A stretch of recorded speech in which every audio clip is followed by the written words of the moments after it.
Welcome to ACN, the Liberation TV of Ambazonia.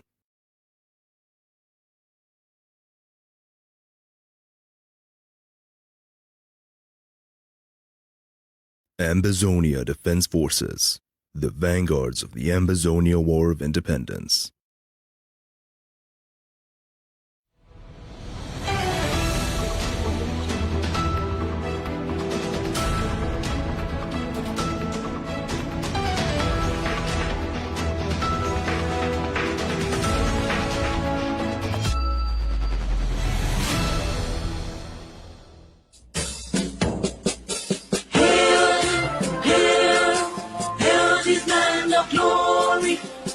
The Ambazonians, special loyalty. Praise to our Savior who granted us the freedom. Our legends to the hero who brought the lonely gather. Glory to glory, we rise and never to fall. Here in a nation, flowing with earth and holy. Glory, glory, glory to the Father for making you a nation, a joy forevermore. Ambazonia, land of freedom, you shall live in plenty, meeting our need. And your children shall be like the stars above. The Most High God being the watchman of this nation. Ambazonia, land of freedom, you shall live in plenty, meeting our need. And your children shall be like the stars above. The Most High God being the watchman of this nation. My fellow Ambazonians, in the past few weeks, there has been a lot of activities within our country and outside of our country. And so I thought it was important for me to speak to you people so that we are all on the same page. You know, in the 21st century, in the era of social media, information is critical in determining how you conduct yourselves in a liberation struggle like ours. And sometimes getting the right information is probably going to put you in the right frame of mind in order for you to function properly with respect to whatever you are doing in advancing our collective effort to be free from Cameroon. The past 60 years has been bedeviled by misinformation and manipulation and sometimes exaggeration of information. And so we have also experienced in the past 4 years a litany of manipulative ideas that have been sold to Ambazonians, which have turned out not to be true. It's also critical that all of us understand, the posture of the international system and how that posture affects different actors and states within the framework of this conflict. I'm going to talk about a couple of international endeavors and how those endeavors directly impact our struggle, either in a positive or in a negative fashion.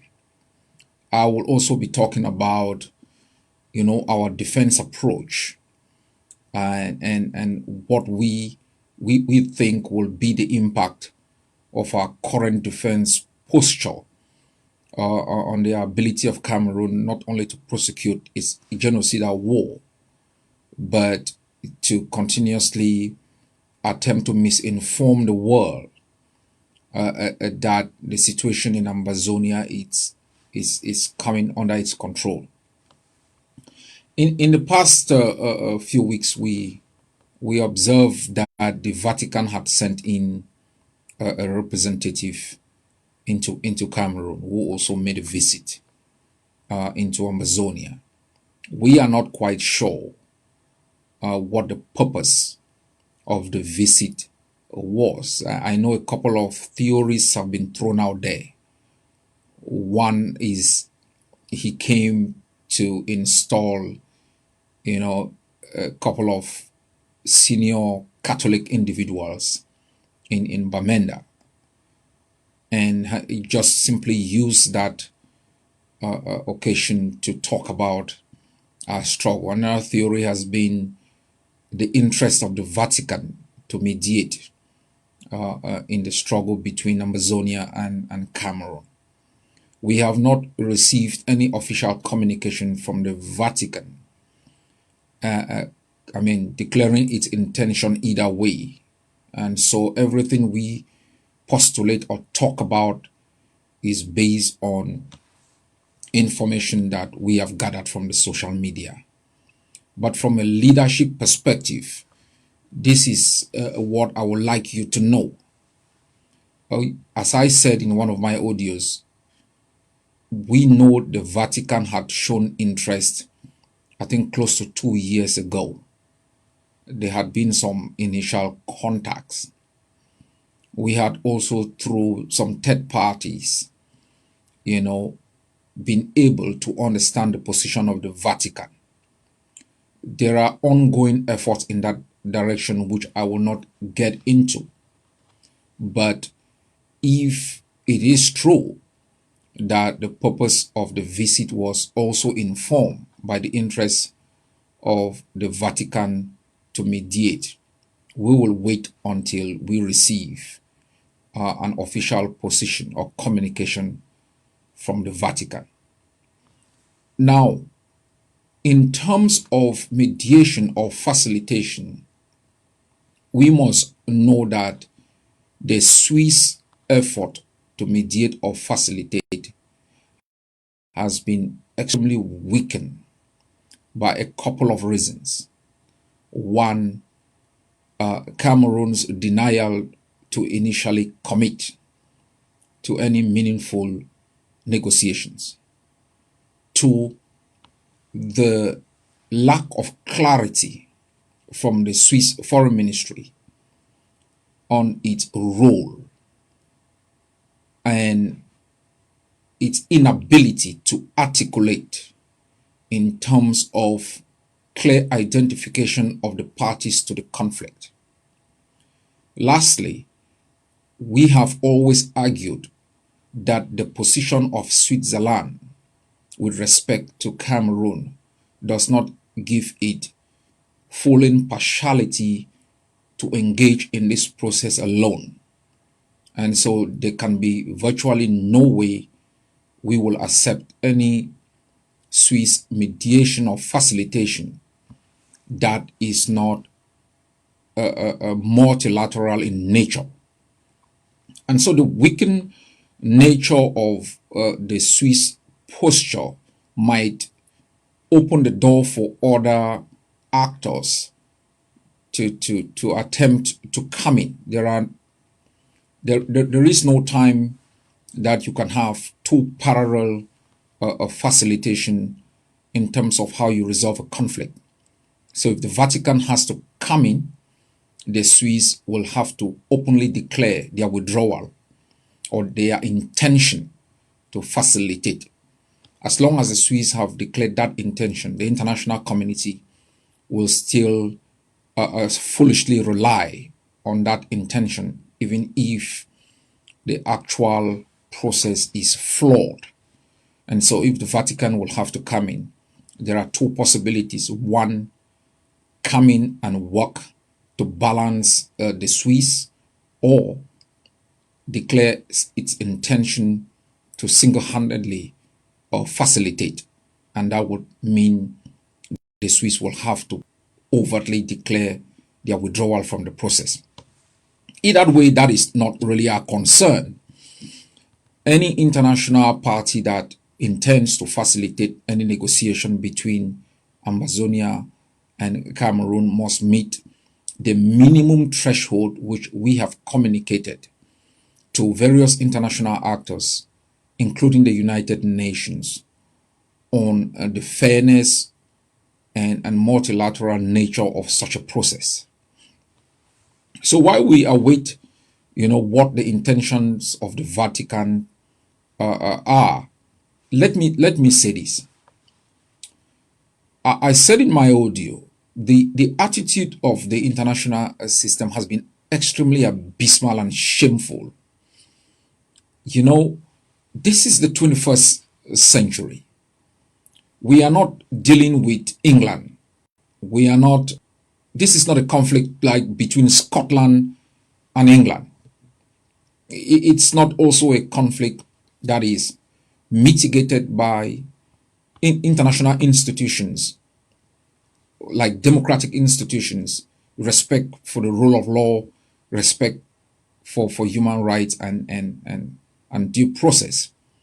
This is a conflict that is occurring in the full glare of a systematic violation of international humanitarian and human rights law, and a carefully planned genocide to partially or wholly wipe out the Ambazonian people, so the enemy can claim our land without any opposition and use it for both economic reasons and geopolitical and strategic reasons.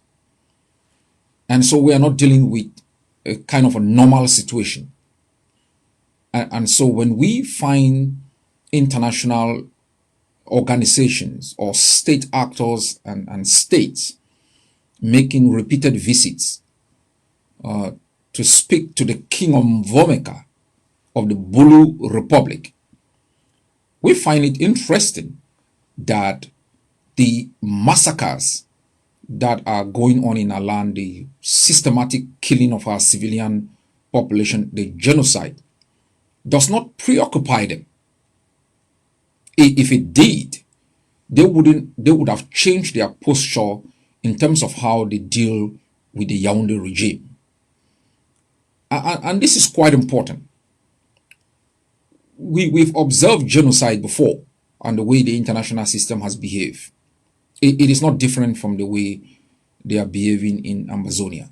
In 1994, when a million moderate Hutus and principally Tutsis were murdered in 100 days, the United Nations was there.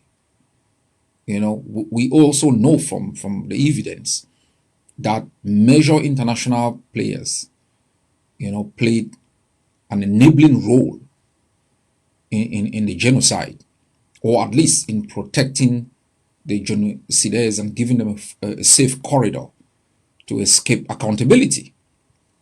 And so we observe Srebrenica. Now, hundreds of thousands of people were murdered. There are a lot of crimes against humanity and possibly genocide going on across the globe. And so it's their attitude with respect to the conflict in Ambazonia is not unique. It's not unique. It's what we have observed because of the gridlock of the international system, the way it's designed to prioritize states as the principal system to deal with issues. And so their posture has made it impossible for this process to move forward. And that's why I have argued repeatedly that the posture of the international system has to change. It has to be consequential. The actions of Yaoundé has to be seen from through a consequential lens, because we cannot accept that more than 25 years after Rwanda and the different international doctrines and principles put in place to make sure that they can monitor the trend of genocidal crimes and earlier warning systems to stop genocide, that virtually nothing is done with respect to changing the attitude of Cameroon. Now, this is the point. It would also be naive for us to believe that the same system that sold us into servitude and have provided economic support, political cover, and are still currently doing business with Cameroon, including the United States and the United Kingdom, will simply turn their back from Cameroon and embrace what most think is a creation of a new state with different levels of unpredictability. It would be naive from our part to draw that conclusion. Nonetheless, it is our duty to continuously make it clear to the international system that their hypocrisy, their attitude is totally unacceptable. And when we talk about accountability, as it was in the case of Rwanda, we are not only looking at, the perpetrators of the crime of genocide. We are also looking at the enablers, not only domestic enablers, those at the level of the international system who have continuously provided support, financially, economically, political cover to the Yaoundé regime. And what we must know as Ambazonians is this, and I have said this repeatedly. We aren't here because anybody cares. If 100 Ambazonians will be slaughtered in a day, you would hear the same rhetoric. You will hear the same way the United Nations expresses concern, and you will hear the United States talking about both parties. I mean, as though there is some moral equivalence. Both parties should, prioritize non-violent means. They should engage in discussions. You will still observe these trends even if 1,000 Ambazonians are murdered in a day. And that explains why we have continuously argued that we aren't here because of the international system. We've been stuck for 60 years because of them, thanks to their silence, complicity, and overt disregard for international rules and norms that governs the international system. But we are on our way out because of our effort, our strength as Ambazonians, the education. It's not only the guns. You may have 10,000 guns on the ground. It wouldn't still free an ill-informed population where there is lack of clarity on the process and the destination. You wouldn't free anybody with 1 million guns if they are not part of the process. And we have taken time in the past 4 years to be able to educate Ambazonians on where we are today, where we want to live, and where we are headed to. And we have been able to expose, the complicity of the international system with Cameroon in enslaving Ambazonians, and the faulty approaches that have been adopted in the past by our forebears in addressing, the problem.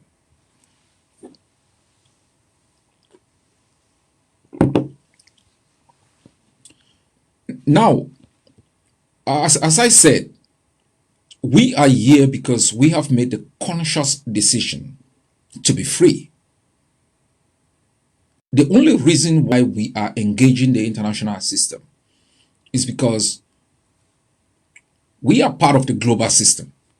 It's the nature of the system that even if we liberate our territory and eliminate the last vestiges of Cameroon's presence, we will need to be recognized as an independent state. And there are basic conditions that you must meet to gain, the respect of other nations and international institutions. And that's why we continuously communicate with them and conduct ourselves in a way that shows us as a system in preparation to enter an international system that is governed by certain rules and laws and norms.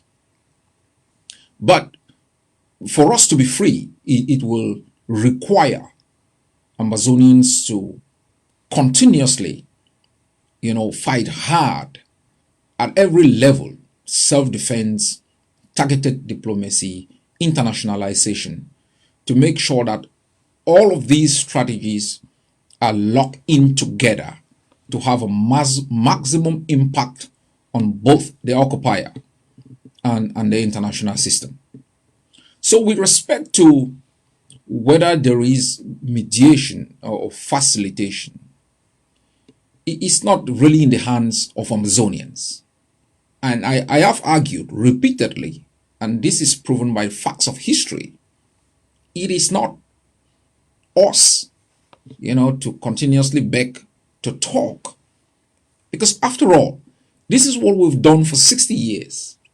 This is what the Funchas did, the Endelis did, and the others. Cameroon has never really been willing to talk.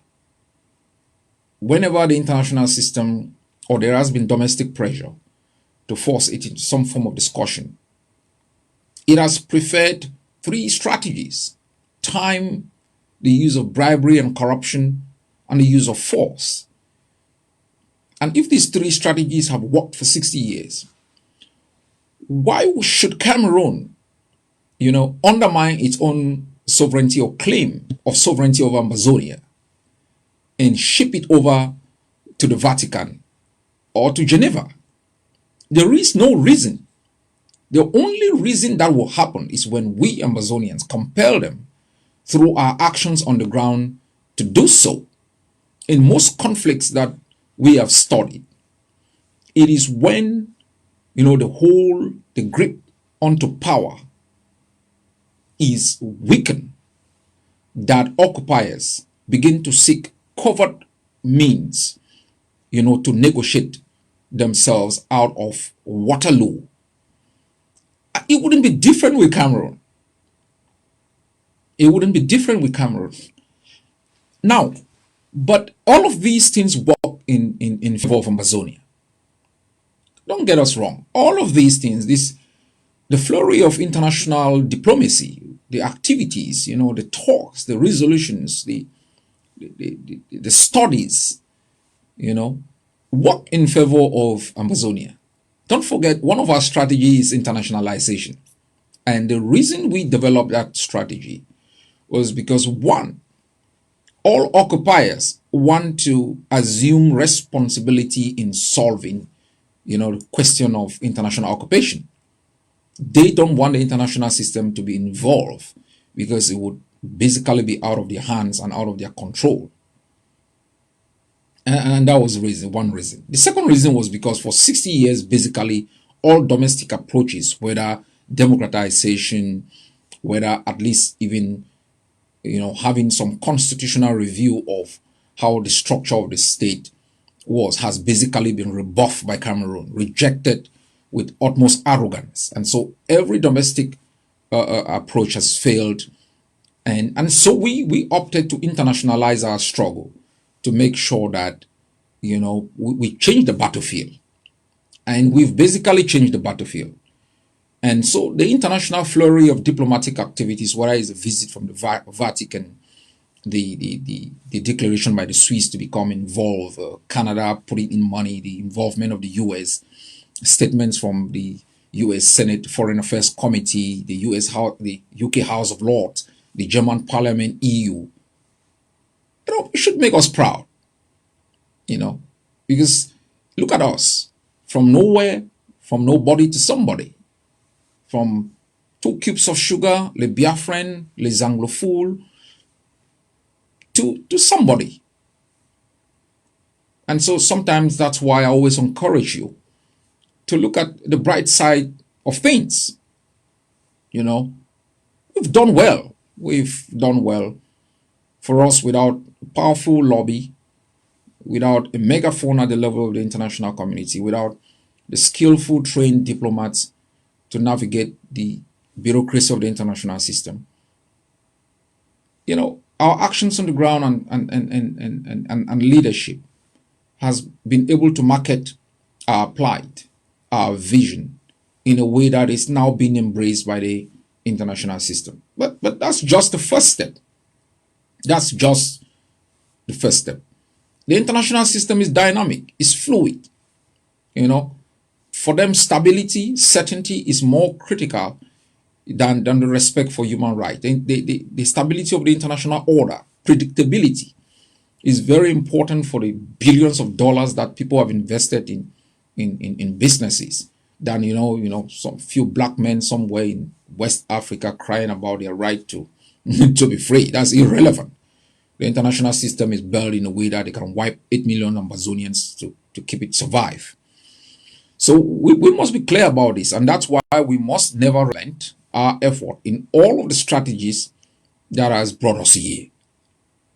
And we must continuously fight as if the issue of the whole struggle depended on us alone. So we are quite in a good place.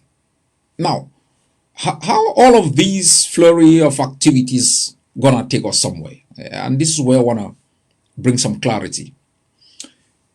It's very difficult for the international system to depart from standard international practice.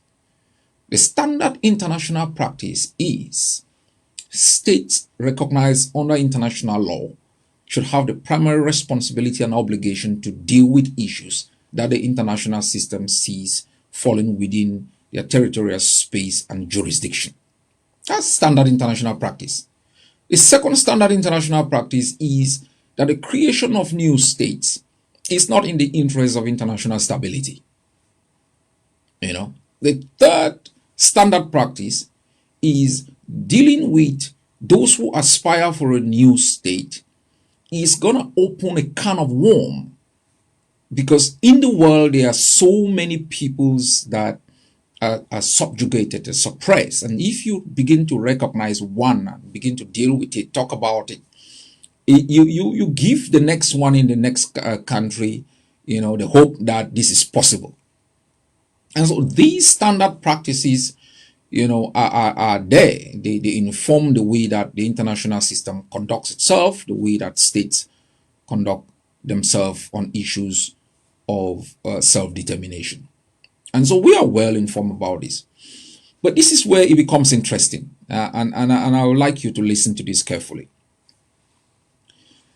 Now, though you have the existence of these standard practices, the international system has factored out a way on how to make exceptions. And that's why that has informed the way that I have asked us to conduct ourselves. The one way is using human rights. When the occupying power continue on a path of systematic violation of human rights, gross impunity, and causing situations of massive displacement of persons, whether internally or externally, it opens a window through which the international system can come in on humanitarian grounds. They begin to talk about the humanitarian situation. They come from the perspective of trying to help alleviate the pain and suffering. That's how they find their way in. And that's how the international system has found its way in from the UNDP and different United Nations agencies, regional agencies. So they use these exceptions of massive violation of human rights to introduce themselves into what they think should be the responsibility of the state of Cameroon. The other way is using renowned institutions, like the Norwegian Refugee Council, classifying this conflict as, the most neglected conflict in the world. Although it fits within the humanitarian prism, they use these international non-governmental institutions as a megaphone, to get the attention of politicians, policymakers, and international practitioners. The third way, and it's seen in scholarly work, in reviews, in institutions like, foreign institutions, universities, like what we saw in Oxford. You know, if the British Parliament makes a position, Cameroon can claim it is that interference that is based on simply political opinion. When Oxford does a research, it's no longer subjective, it's objective. It can still be attacked, but policymakers usually like to use objective reports and recommendations to justify policies. So if I would ask the British government to intervene, it might be unlikely that they intervene. But if a research institute, after conducting a research, comes out with recommendation, it's easy for governments and institutions, governmental institutions, to take those recommendations and act on them. So that's important. And that's why, these activities should give us hope. All of these activities that I've stated, these processes and strategies, should tell us something. One, the center does no longer hold the claim by Cameroon that it can solve this issue or it can defeat us, or its claim of we are part of its geographic space is now questionable. This is a huge victory for the Amazonian people. That the UK House of Lords, prominent members of the House of Commons, are able to publicly speak about this and cite Senate Foreign Affairs Committee resolution. The fact that the Senate Foreign Affairs Committee got a resolution sponsored by prominent US senators is a positive sign. It's more than I can say. I'm not saying you should rely on it, but this says a lot. These activities are sending signals to Cameroon. What then happens with Cameroon is that, and this is a pattern across time and space. Each time the international system becomes involved through these processes and activities, it makes the occupying regimes jittery and they react with more impunity. They want to demonstrate their ability to end the conflict.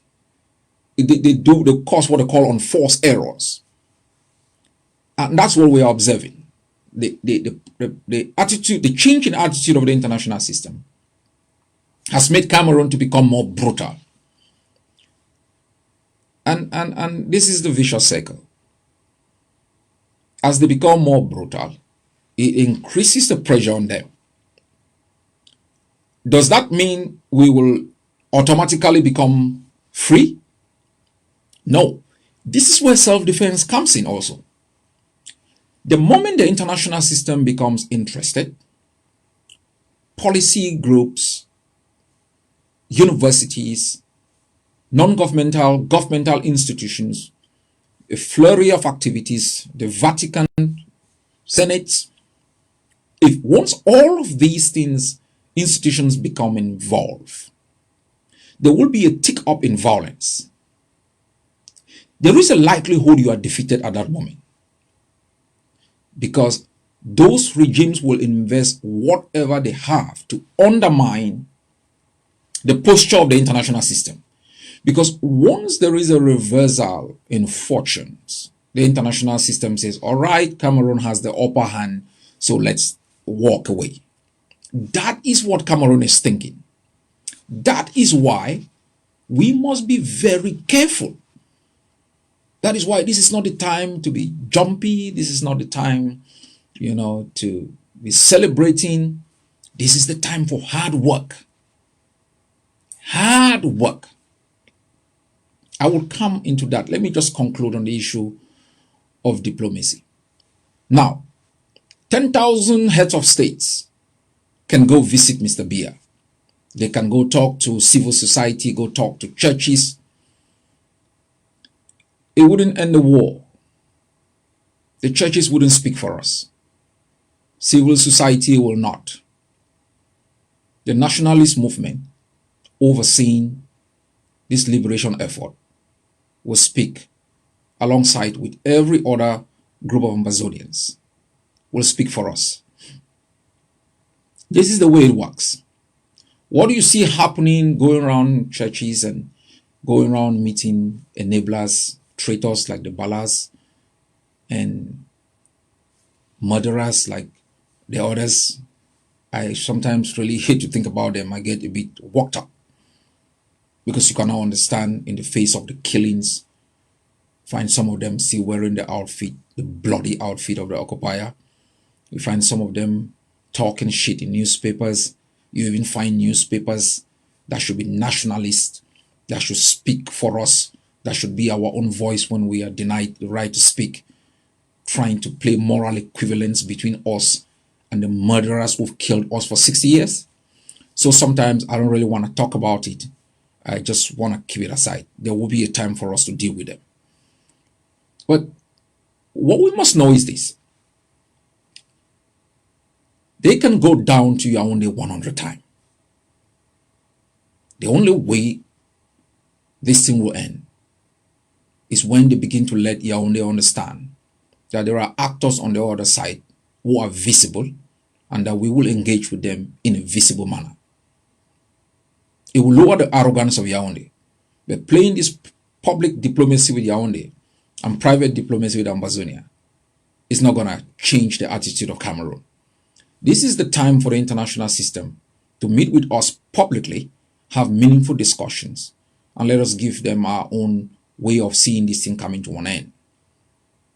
We are a state. We are not conjuring it. We are not creating a new one. We have been, we are, and we will be.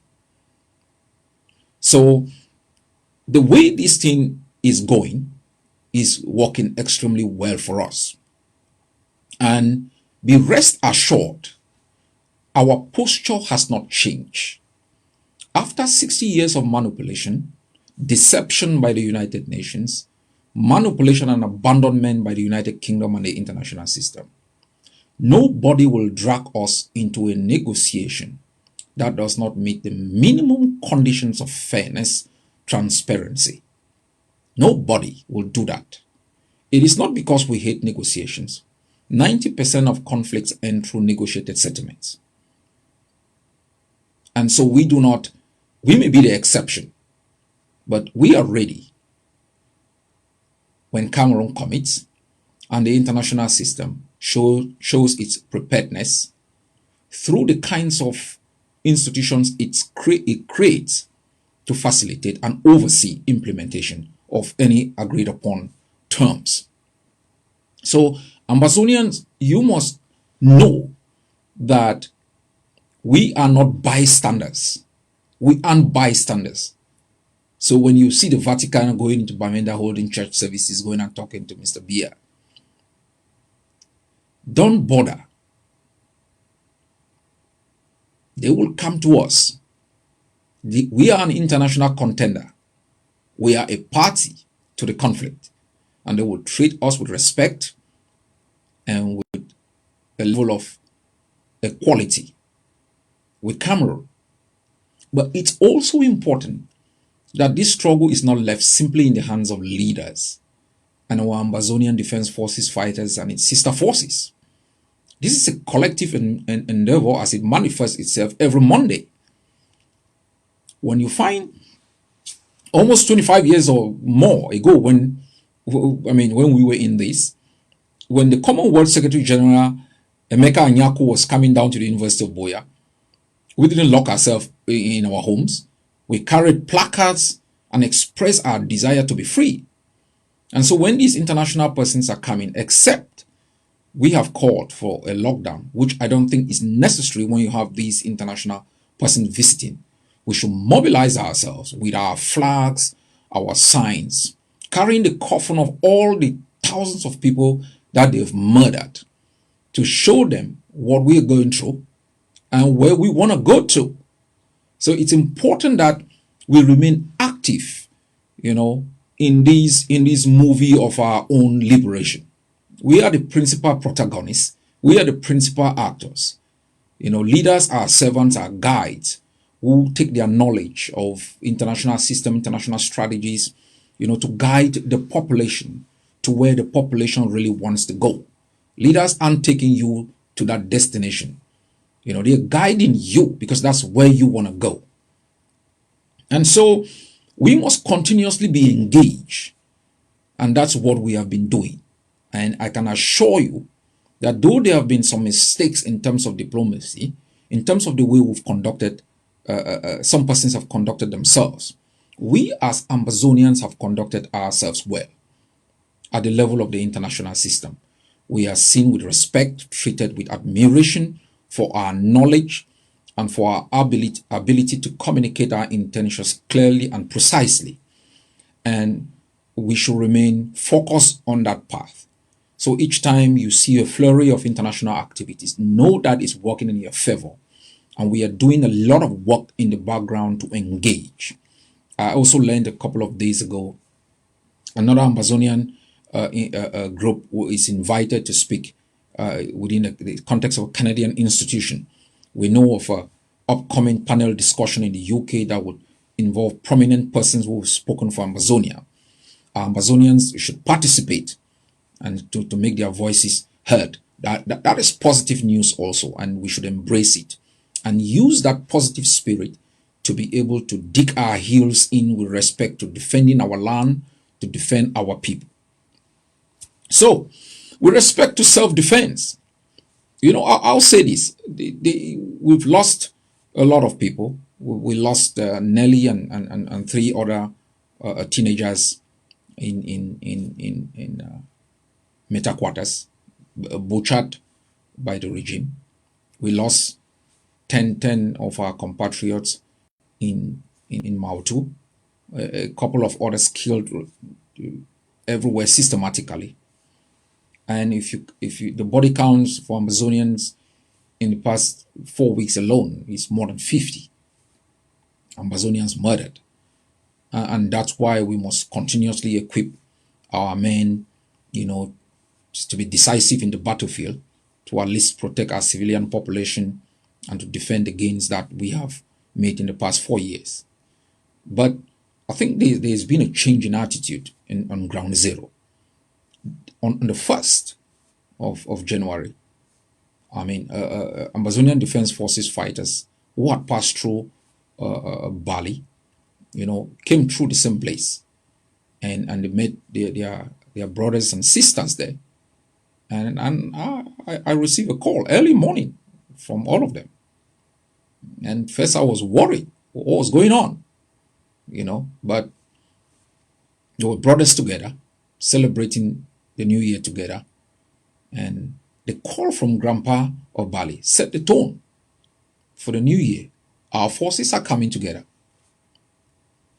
The 1st of January, Grandpa of Bali set the tone on how we must conduct ourselves and his readiness to use his own base as a medium of facilitation with honesty, strength, and boldness. That reverberated across different barracks within the territory. It started happening in different places. All those who see collaboration as a means of undermining their power are seeing the danger of, posturing yourself as a supreme organ under which others must line up. It has been a wonderful year despite the killings of our civilian population. But that's not all. In the past few weeks alone, more than 50 La République soldiers have been killed in our land. As that was not enough, early February, a contingent of forces still led by Grandpa, including our forces within the Bamenda Brigade, took out the armor car worth $500,000 US, That's the beginning of February. That's how good it's going.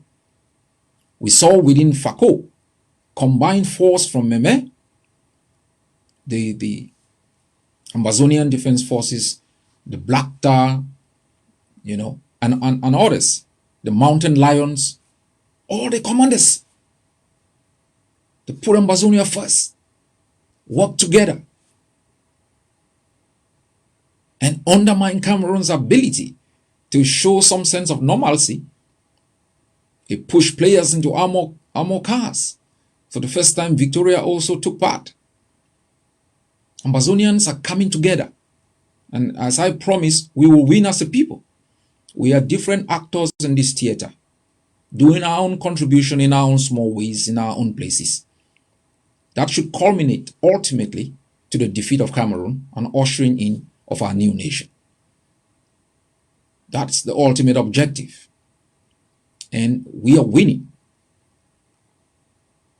Next week will be the 11th of February.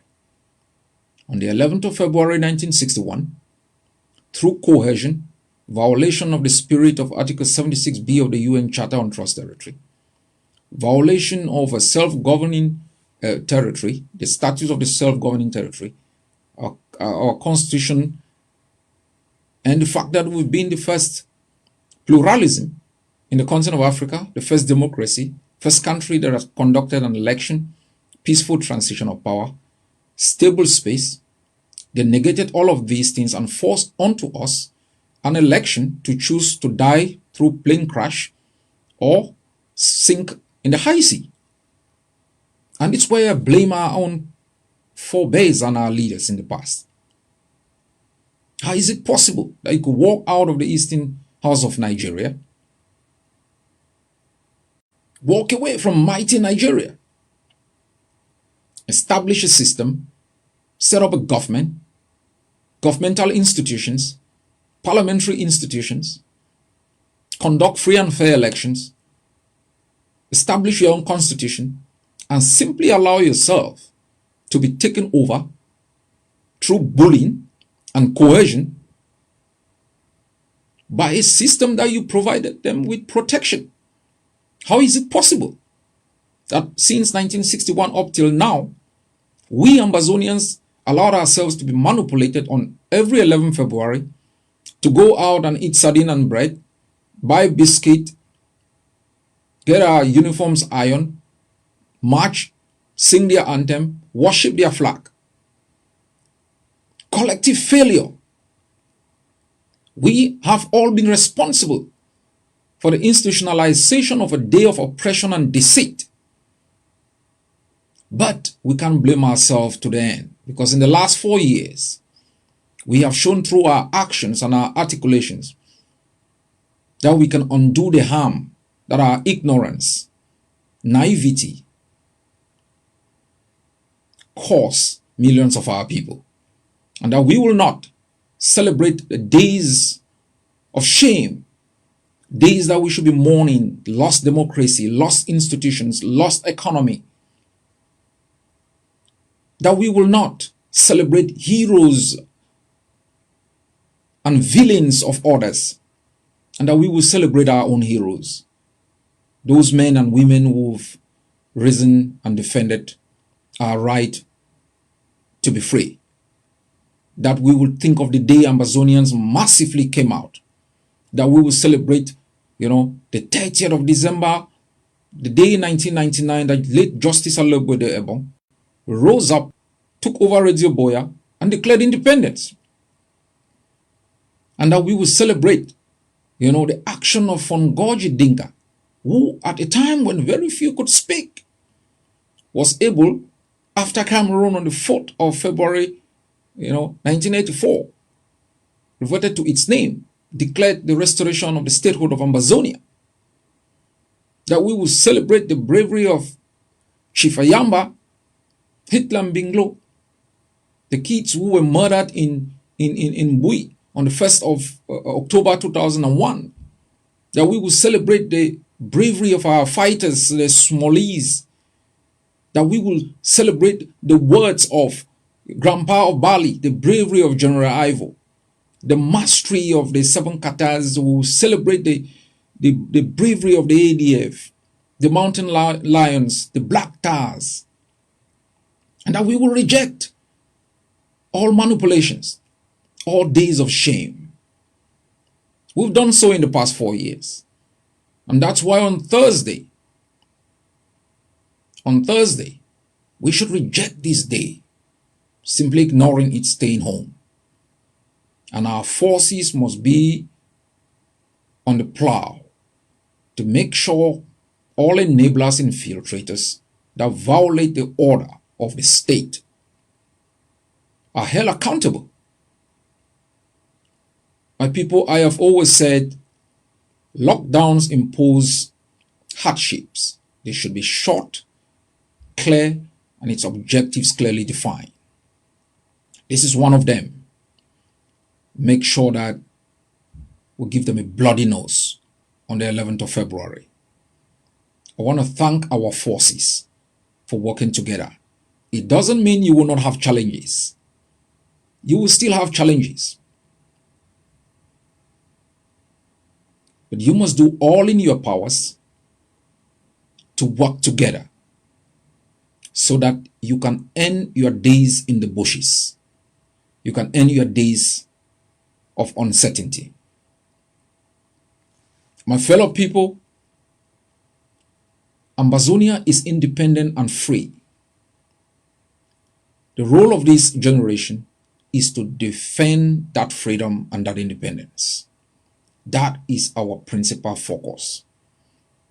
Great leaders are not known by their ability to lead the people who like them or who agree with them, but to be able to navigate difficult terrains, to lead those who disagree with them and show some level of understanding. That is why we must embrace the new spirit on ground zero, bringing us together. There is nothing new we can invent. There is nothing new. The strategies we put in place in the past 4 years have worked. We must stabilize our forces, equip them more, provide enough bullets for them to defend themselves, stabilize the ground. We have put in place a stabilization force that will help peripheral little weak forces to defend their outpost, ensure that kidnapping for ransom and extortion is reduced or eliminated. We're working together with our communities to establish transitional authorities that will deal with issues of community justice, community education, health, and community policing.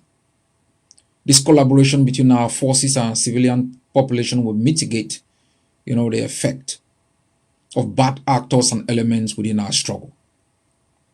Do not listen to the manipulators on the other side, the enablers, the Atangangis and others who've sold their consciences to an outgoing regime. Their days are numbered. They are shaken, weakened. The days of Mr. Bia are numbered. It's numbered. And we have sped up that day. This generation, through its triumphs, through its tribulations, its endeavors, its bravery and tenacity, have rewritten the history of the Gulf of Guinea, that a people oppressed for 60 years could rise up on the same spot on which their forebears fell with their bare hands and dismantle a system of tyranny and curtailment backed by international conspiracy. If that's the only achievement that we must have, so let it be. My fellow countrymen and women, we are on the right side of history. We've conducted ourselves with dignity, respect for the sanctity of human life. We should continue on that path. We should be tolerant, but we should take no prisoners as far as those who enable colonialism, genocide in our homeland. The chiefs and the fawn who attempt to legitimize occupation and brutality those who seek to use the freedom of expression denied us to articulate the agenda of the occupier, and those who through their actions, their commissions and omissions, perpetuate the system that has dealt us a big blow in the past 60 years. There will be accountability. We will not go down the South African path. We will leave that to God. But there will be accountability. I ask our forces to continuously be offensive as far as dealing with the remnants of Cameroon's presence. I also ask Ambazonian forces still fighting within the colonial regime to take a step back and re-examine the role they are playing in spilling the blood of our people. Isn't it a shame that after 4 years, you pride money over freedom? You pride money over the lives of your own people. You work for those who murder your own people. You serve those who kill your own children. You serve those who burn your villages. You serve those who kill Mamiapi. Isn't it shameful that when you watch what happened in Gabon almost a year ago, you're unable to take a stand for Amazonia? I ask all of you to take a stand. All Ambazonian forces fighting within Cameroon must, as a matter of urgency, take a stand for Ambazonia. This is what brave men and women do. Lackeys and weaklings work for the oppressor for little money. Money you will never enjoy. Conscience that you will never rebuild. Failures that you will never rewrite. This is the time for you to walk away. Join your brothers and sisters who've been battling for 4 years without pay, but with the ultimate hope that their greatest pay will be freedom. To those in the diaspora, you are in exile, pushed out by the occupier. So far you've done well, but it's not enough. As I said the last time, there is no dawn of fatigue. We must recommit, rededicate, and re-energize our base to make sure that we continuously use our megaphones out here to inform the world, share our meager resources with our people, support our IDPs and our refugees. I know some of you think because they are refugees and so they have ultimate support. No. We want to thank those who have been relentless in providing support to our refugees in Nigeria. And I ask Ambazonians to make generous contribution to those within the IGK, as I said the other day, who are doing a marvelous job contributing and supporting the refugees. And I ask all of us to be tolerant with each other. Let our ideas reign supreme. Let our strategies speak for us. Let our victories speak for us. Ambazonia is big enough for others to exist, and we must be tolerant. We have come thus far not because we are perfect.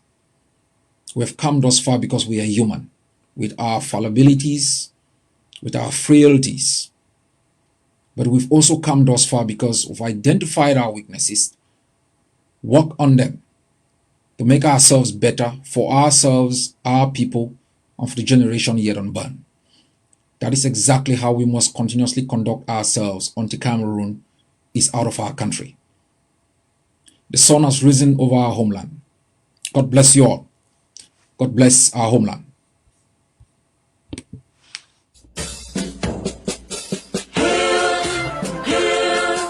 Hail this land of glory. We the Ambazonians, special loyalty. Praises to our Savior who granted us the freedom. And legends to the hero who brought the lonely gather. Glory to glory, we rise and never to fall. Here in a nation, flowing with and holy.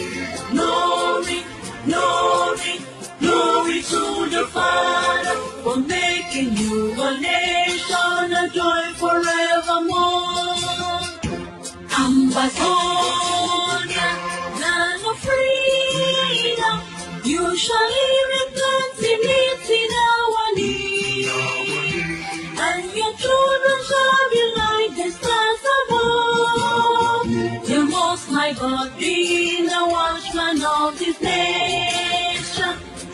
Ambazonia, land of freedom.